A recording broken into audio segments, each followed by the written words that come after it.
Hello बच्चों, तो आज हम बात कर रहे हैं एमएस वर्ड के सारे वो टूल्स जो काफ़ी ज़रूरी होते हैं किसी भी डॉक्यूमेंट को तैयार करने में। और साथ ही में अगर आप एमएस वर्ड के बारे में सारी डिटेल पढ़ना चाहते हो और जानना चाहते हो कि कैसे हम एक बेहतर तरीके से डॉक्यूमेंट को तैयार करते हैं, एप्लीकेशन लिखते हैं या रिज्यूमे बनाते हैं या बहुत सारे डॉक्यूमेंट को तैयार करते हैं, तो उसके लिए टूल्स के बारे में जानना बहुत ही ज़रूरी होता है।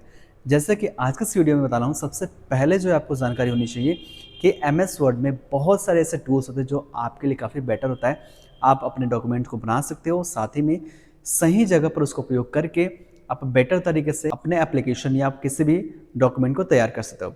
जिसमें सबसे पहला जो आपको क्लास होने वाला है वो होने वाला है होम टैब को लेकर के।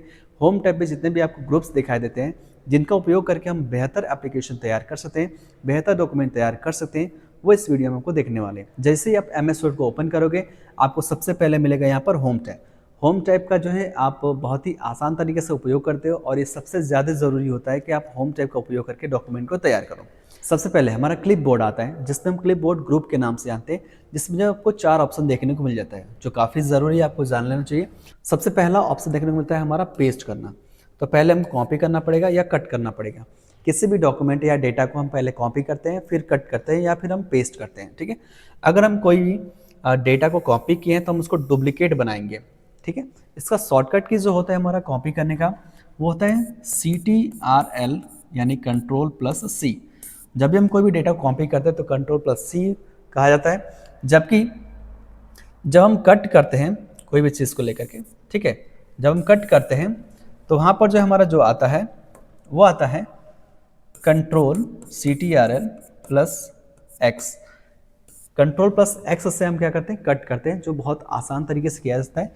जो आपको होम टैब के अंदर आपको यहाँ पर कट ऑप्शन देखने को मिलता है, कॉपी करने का ऑप्शन मिलता है। सिंपली क्या करना है, किसी भी डेटा को सेलेक्ट करना है अपने माउस से, ठीक है, और वहाँ पर हम कट कॉपी कर सकते हैं। साथ ही में जब हम पेस्ट करते हैं कोई भी चीज़ को, जैसे यहाँ पर हम पेस्ट करने का ऑप्शन देखें तो यहाँ पर आएगा हमारा CTRL+V। ठीक है, एक आसान तरीका ये होता है कि हम क्या करेंगे, सबसे पहले अपने टेक्स्ट को सेलेक्ट करेंगे या किसी भी इमेज को सेलेक्ट करते हैं, कॉपी करते हैं, फिर कट करते हैं या दोनों में से कोई भी एक करेंगे, ठीक है, और उसको पेस्ट कर देंगे कंट्रोल+V से। अगला जो हमारा ऑप्शन दिया है वो दिया है कि फॉर्मेट पेंटर, यानी एक जैसे ही फॉर्मेटिंग को लिखने के लिए हम फॉर्मेट पेंटर का उपयोग करते हैं। जैसे अगर हम फॉर्मेट लिखें, जैसे यहाँ पर हमने लिखा है टेक्स्ट इस टाइप का, सबसे पहले जान लेते हैं। जैसे मान लेते हैं कि हम यहाँ पर जो टेक्स्ट लिखे हैं ये बिल्कुल ऐसे लिखा हुआ है, ठीक है, तो सेम ऐसे हम कहीं पर कोई टेक्स्ट लिखना चाहते हैं तो सिंपली उसको क्लिक करेंगे, फॉर्मेट पेंटर की मदद से पर सिंपली सेलेक्ट करेंगे। सेलेक्ट करने के बाद जो है जैसे हम यहाँ पर कोई भी टेक्स्ट को लिखते हैं, जैसे हाई लिखते हैं या ऑल लिखते हैं, तो यहाँ पर जो है सेम फॉर्मेट यानी कि सेम जैसा फॉन्ट आपको देखने को मिल जाएगा बहुत आसान तरीके से। ये आपको जानना ज़रूरी है। तो यहाँ पर दिया है हमारा फॉर्मेट पेंटर का उपयोग जो आसानी से आप कर सकते हो। यहाँ पर जो हमारा पेस्ट का ऑप्शन देता है जो आप यूज करोगे, कट करने का ऑप्शन और कॉपी करने का ऑप्शन, ठीक है, सबके शॉर्टकट की हमने बता दिया है, आप आसानी से देख सकते हो। अब बात करते हैं अगला जो काफ़ी ज़रूरी है वो है फ़ॉन्ट ग्रुप। ठीक है, फ़ॉन्ट ग्रुप जो है काफ़ी ज़्यादा उपयोग होता है हमारे टेक्स्ट के अंदर को लेकर के। जब भी हम कोई भी डॉक्यूमेंट को तैयार करते हैं, चाहे कोई भी डॉक्यूमेंट हो, उसमें फ़ॉन्ट ग्रुप काफ़ी ज़्यादा उपयोग होता है। फ़ॉन्ट ग्रुप जिसमें हम टेक्स्ट को चूज़ करते हैं कि किस टाइप का हमारा फ़ॉन्ट दिखाई देने वाला है। जैसे कि सबसे पहले हमारा यहाँ पर दिया है फ़ॉन्ट स्टाइल। ठीक है, फ़ॉन्ट स्टाइल क्या करता है, जैसे आप यहाँ पर देखिए हमने यहाँ पर कैलिबरी बॉडी टाइप का कुछ हमने लिखा हुआ है, ठीक है, तो फ़ॉन्ट स्टाइल क्या करता है, जैसे हमने ये फ़ॉन्ट लिखा है, ठीक है, फ़ॉन्ट जो हमारा यहाँ पर लिया गया है ये है हमारा पॉपिंस फ़ॉन्ट। पॉपिंस फ़ॉन्ट का हमने लिया है तो यहाँ पर टेक्स्ट बहुत ही अच्छा दिखाई दे रहा है। लेकिन यहाँ पर खंड फ़ॉन्ट हो सकता है, ठीक है, या हम कोई और फ़ॉन्ट यूज़ किया हूँ, ठीक है, तो वो जो फ़ॉन्ट दिखाई दे रहे हैं वो फ़ॉन्ट स्टाइल के नाम से जानते हैं, जो हम यहाँ पर चूज कर सकते हैं। इसको यहाँ से हम बड़ा कर सकते हैं, यहाँ से बड़ा कर सकते हैं और यहाँ से छोटा कर सकते हैं। ठीक है, टेक्स्ट को बड़ा या छोटा करने का ऑप्शन जो हमको मिलता है वो यहाँ से मिलता है। ठीक है, यहाँ पर जो है बड़ा होता है और यहाँ से छोटा होता है। ठीक है, यहाँ पर हम बिग लिख देंगे, ये बड़ा होगा और यहाँ से स्मॉल होगा। ठीक है, कोई भी टेक्स्ट को हम सेलेक्ट करेंगे और जैसे हम बड़ा या छोटा करना चाहते हैं कर सकते हैं। ये जो बी वाला ऑप्शन दिखाई दे रहा है इसको बोलते हैं बोल्ड करना। ठीक है, इसको बोलते हैं इटैलिक करना। ठीक है, और इसको बोलते हैं अंडरलाइन करना। अंडरलाइन में कई सारे ऑप्शन देखने को मिल जाएंगे। ये तीर वाला जो दिखाई दे रहा है ना, यहाँ पर आप सिंपली क्लिक करेंगे ना तो वहाँ पर कई सारे अंडरलाइन के ऑप्शन दिखाई देंगे। जैसे अंडरलाइन का मतलब जैसे हमने यहाँ पर एक और अंडरलाइन किया, इसके नीचे एक और चाहिए तो वो भी हम कर सकते हैं, यहाँ पर हम तीर वाले ऑप्शन पर क्लिक करके, जो काफ़ी बेहतर है। ठीक है, आप ट्राई करिएगा इसको। ठीक है। फ़ॉन्ट साइज़ को घटाना या बढ़ाना कहाँ से किया जाता है, तो यहाँ से कर सकते हैं, ठीक है, और यहाँ से भी हम कर सकते हैं। जैसे हम कोई भी ऑप्शन को चूज करते हैं तो यहाँ से हम किसी फ़ॉन्ट के साइज़ को घटा या बढ़ा सकते हैं। बोल्ड करना, इटैलिक करना, अंडरलाइन लगाना, हमारे ये तीनों ऑप्शन होता है जो बहुत आसानी से किया जा सकता है, ठीक है। इसको बोलते हैं स्ट्राइक थ्रू, ठीक है। आप चेक कर लीजिएगा अपने स्ट्राइक थ्रू। ये क्या करता है, जब भी हम कोई अक्षर लिखे ना तो इसके बीच में ऐसे लाइन काट देता है, ठीक है, ऐसे बीच में पूरी लाइन को कट कर देता है, उसको बोलते हैं स्ट्राइक थ्रू करना, ठीक है। ये होता है हमारा सबस्क्रिप्ट, ठीक है। सबस्क्रिप्ट क्या होता है ये, तो मान लीजिए कि हमको लिखना है H2O, तो जब आप अक्षर लिखोगे ना MS वर्ड के अंदर तो ऐसे लिखेगा, लेकिन 2 को हमको नीचे करना है, तो 2 को नीचे करने के लिए हमको पहले 2 को सेलेक्ट करना पड़ेगा, ठीक है।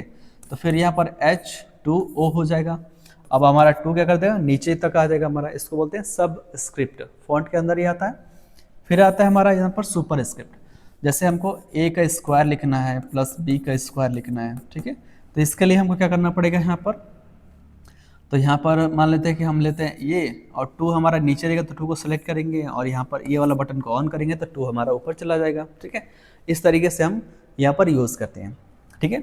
ये टेक्स्ट के इफेक्ट का बोला जाता है, या इसको हम बोल सकते हैं वर्ड आर्ट, आपको देखने को मिल जाएगा कहीं ना कहीं। वर्ड आर्ट की मदद से जो बहुत ही आसानी से हम किसी भी टेक्स्ट को डिज़ाइन कर सकते हैं, आसान तरीका है, बेटर तरीका है, आप कर सकते हो, ठीक है। फिर आता है इसमें हमारा सबसे ज़रूरी, ध्यान समझिएगा, ठीक है, कि हम जो टेक्स्ट लिखते हैं ना उसके पीछे कलर को कैसे करेंगे, कलर ज़रूरी है, ठीक है। तो टेक्स्ट कलर और हाईलाइट करने के लिए हमको ये दोनों ऑप्शन मिल जाते हैं। तो यहाँ पर जो है ना, जैसे हम लिखें यहाँ पर, तो ये चारों तरफ जो है ना इसके कलर कर देगा, कौन सा, ये वाला हमारा, ठीक है, जो है ये फिल कलर के नाम से जाना जाता है, ठीक है, बैकग्राउंड कलर के नाम से जाना जाता है, ठीक है। और ये टेक्स्ट को कलर करते हैं, यानी जो हमने ये टेक्स्ट लिखा है ना ग्रुप, ठीक है, इस टेक्स्ट को ये कलर कर देगा हमारा, ठीक है। यहाँ पर ध्यान से देखिए, यहाँ पर A और छोटा a लिखा हुआ है 2 ठे, ठीक है। वैसे हम कंप्यूटर की भाषा में जब बात करते हैं तो हम बोलते हैं अपर केस और लोअर केस, ठीक है, हमेशा ध्यान रखिएगा। अपर केस और होता है हमारा लोअर केस, ठीक है, ये दोनों चीज़ ध्यान रखिएगा। अपर केस का मतलब A B C ऐसे होता है, और लोअर केस का मतलब होता है ये छोटा वाला A और B C होता है, ठीक है। काफ़ी ज़रूरी है कि आप जान लेना चाहिए कि यहाँ से हम क्या कर सकते हैं, जो भी हम टेक्स्ट सेलेक्ट किए हैं ना, सिंपली उसको अपर केस में, लोअर केस में, प्रॉपर फंक्शन में, ठीक है, प्रॉपर में, ठीक है, टॉगल केस में, ठीक है।